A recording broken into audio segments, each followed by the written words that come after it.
کلیدهای غیب و نادیده ها نزد اوست و هیچ کس جز خودش بر آنها آگاهی ندارد.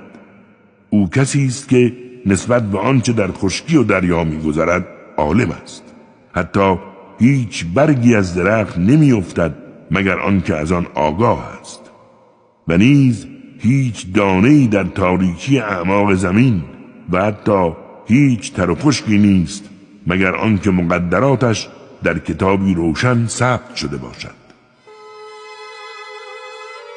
اوست که شب هنگام در خواب روح از بدنتان برمیگیرد، در حالی که آنچه را که در روز انجام داده اید می‌داند و صبحگاه دوباره شما را زنده می‌کند و این چرخه ادامه می‌یابد تا عمرتان پایان پذیرد.